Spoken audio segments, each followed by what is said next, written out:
Welcome back to the show. We got a great one lined up. Are we days away from the real USD going live? Somebody roll that beautiful intro.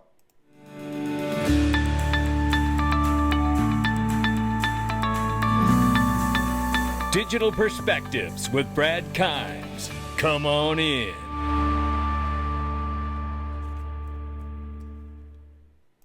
Welcome back to the show. You can follow us on Twitter, YouTube, and digperspectives.com for exclusive content. Right now, $2.29 trillion market cap for cryptocurrency. The market's off 1.5%. 62,600 plus for Bitcoin, 2,400 plus for Ethereum, 119 billion plus market cap for Tether, USDC 35 billion plus, XRP at the number 7 spots, 53 cents. We're off 1.4 on the 24, but we're up 0.3 on the 7-day. Careful what we call progress. Ranging between 53 and 54 cents. We'll keep an eye on it. Let's get into this. This is very real, ladies and gentlemen. This is why I tell you about joining, an opportunity to join digperspectives.com. Click the Freedom Zone to help support the channel. This is another reason to move to X and private groups. YouTube is aggressively censoring free speech by removing videos about newly released public medical information. This dangerous, alarming trend is only getting worse. Then again, YouTube is owned by Google, and Google is owned by the CIA. You know, I deal with censorship all the time, and I've been dealing with it over the last couple weeks because, or certainly last month, even heavier than normal because of this exact thing. I had 60 million views on my channel. It's not that today. It's down to 58 million, I think, or 59 million views. And that means that they have quietly removed videos from my catalog without notifying me, without telling me, doing anything. And now it's my job to go back and try to figure out what it was that they removed. Dirty, dirty business. But this is why it is so important. And I greatly appreciate everyone who supports the channel. You can go to digperspectives.com and just click the Freedom Zone and support the channel for $6 a month. It is nothing. And I greatly appreciate it because it takes a lot of time to do what we do. No doubt about it. All right, thank you guys. So Ripple says leaving nothing on the table, and they filed a cross appeal against the SEC. If you have not watched the interview with James Murphy, former SEC litigator, please go watch that video. Now, you know, not a lot of people think the way he thinks, but this guy is super smart, and I happen to think he's got something to say. And I tell you, he points out that really these investment contracts that were cited as securities were nothing more than wholesale contracts.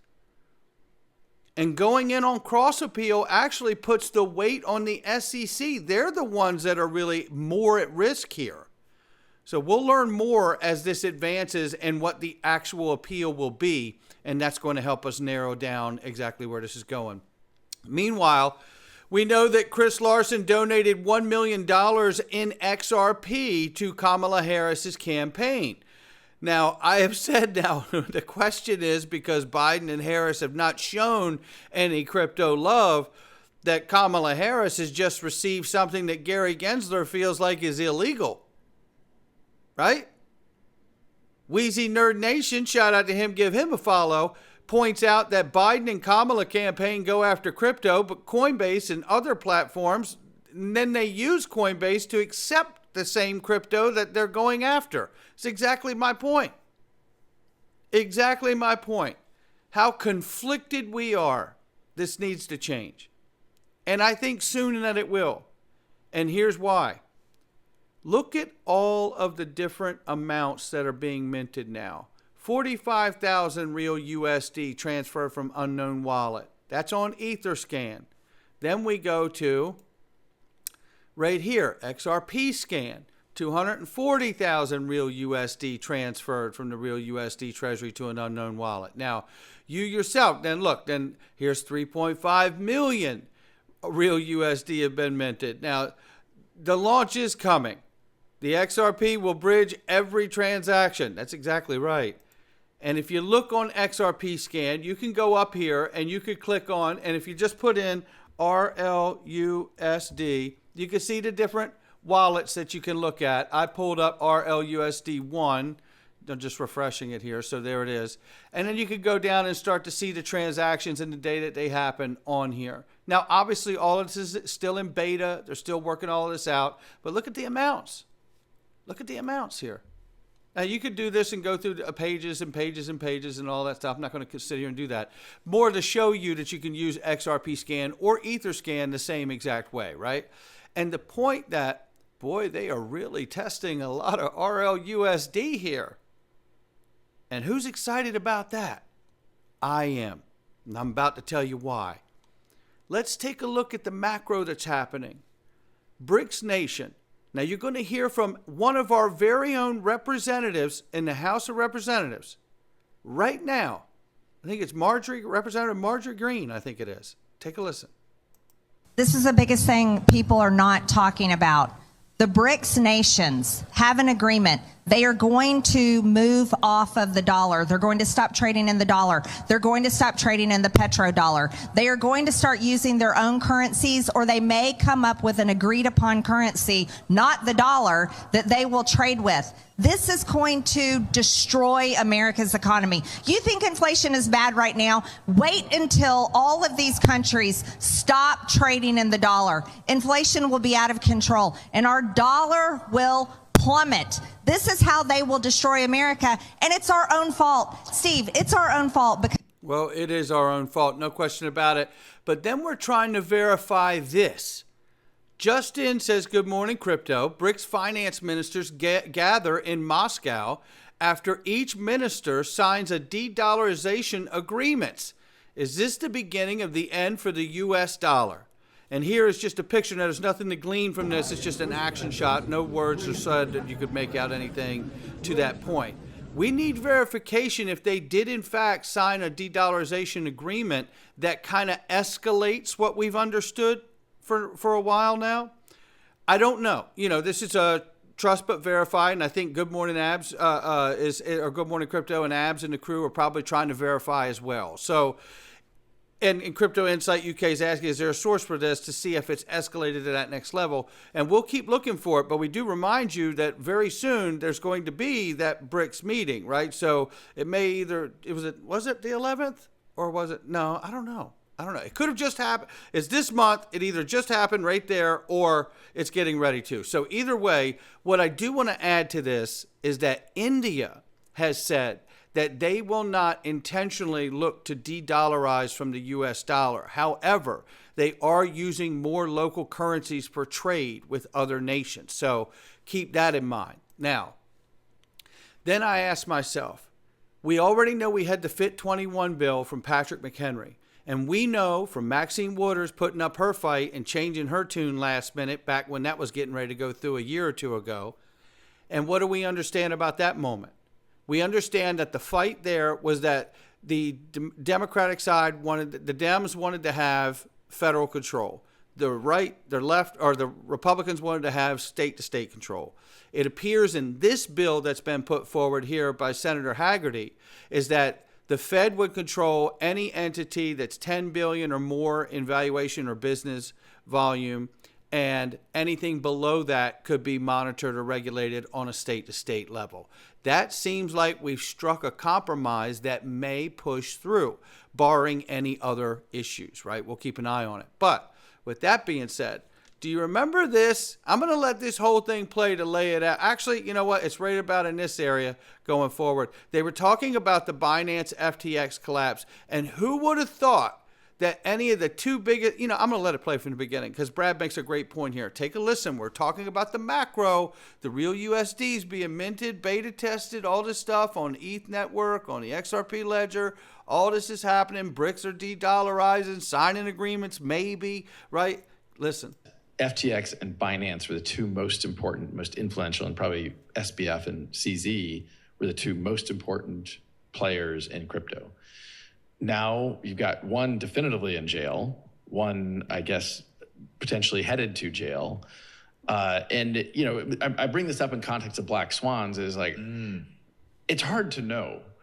But on the positive, think about the freaking resilience of this industry and market that 2 years ago, somebody who I thought I knew a lot about what's going on in crypto, I would have said these are the two most important companies. The CEOs of the two most important companies now either are in jail or I think headed there. Yeah.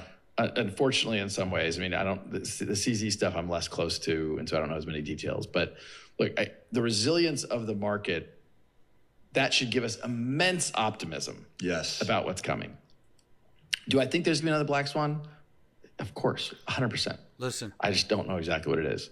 The only one that's going to be an interesting one to watch, and I don't even know how he calls a black swan, because I feel like black swan by definition can't really be, it's like predicted. Oh, didn't see that happening. Yeah. The U.S. government is going after Tether. That is clear to me. I view Tether as a very important part of the ecosystem, and I don't know how to predict the impact that will have. Exactly. And I always remind everybody that Tether reveals partnership with the Secret Service and the FBI in a letter to the U.S. Senate. And, you know, if you drill down on that, what that is basically them saying that we helped you guys catch some bad people, right? We helped them turn over and freeze these wallets that needed to be frozen, right, from these bad actors. But the reality is that we know that there's still an issue over the reserves, over the actual audits. They say still to this day, a proper audit has never been done. And we still hear the CEO of Tether tell us all it's fine.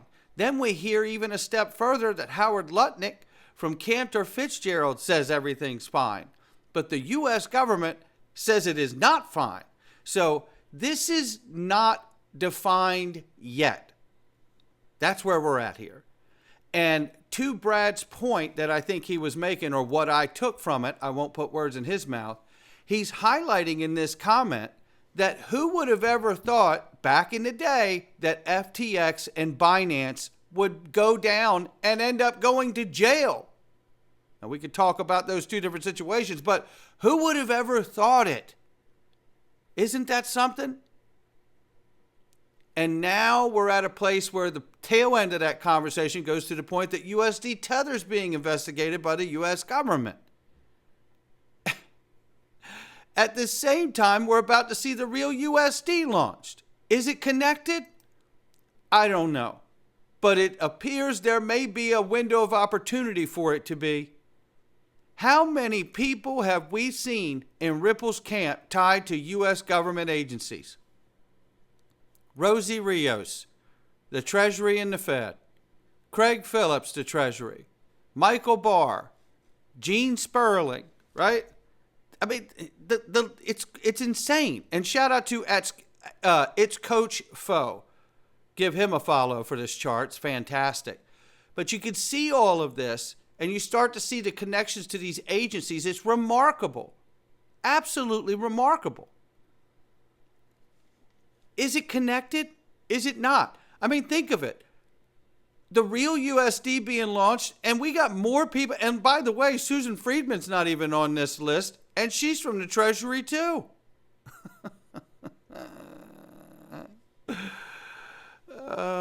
You know, it's pretty remarkable when you think of it. You know, the level of... Look, presidential White House Michael Warren was an economic advisor. He was an advisor to the President Obama. He's on the Ripple board. Come on. What? I don't know. Maybe some people out here think it has nothing to do with nothing. I don't know how they come up with that. I don't know how they arrive at that. This looks clearly to me like bringing the right people over, the right transition teams over, so you can, in fact, get it right for when legislation's introduced, which looks like we have a chance to see before Christmas, according to Tom Emmer and others on the Hill. Which puts us here. October, November, December. What are we going to see in the last quarter of 24? Will it be an explosion? Will it be a soft launch of the real USD? Or will it be something extreme like Tether being shut down and then white labeled to become the real USD? Will Tether be forced to run on the ledger so we can finally see exactly where everything's going? The wash trading and the rest of it. Or will Tether just be forced out like they are being forced out in the EU right now? And then the bonds will get pushed out of Tether because they won't be doing the business because they're not compliant in the US or the EU.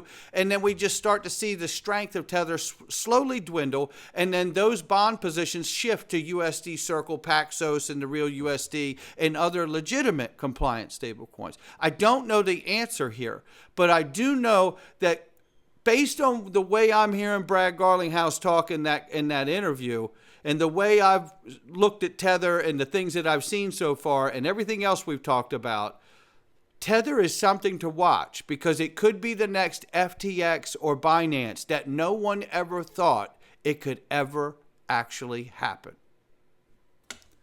Not financial advice from me or anyone else. It's just my digital perspectives. We're going into the Freedom Zone, and you're going to want to join us today. Oh, we're going in here. We got major elections coming up. And I'm going to show you just how easy it is to make it look like it was legit, but it wasn't. Not financial advice from me or anyone else. We're going to digperspectives.com, click the Freedom Zone, and come on in. All right, welcome back.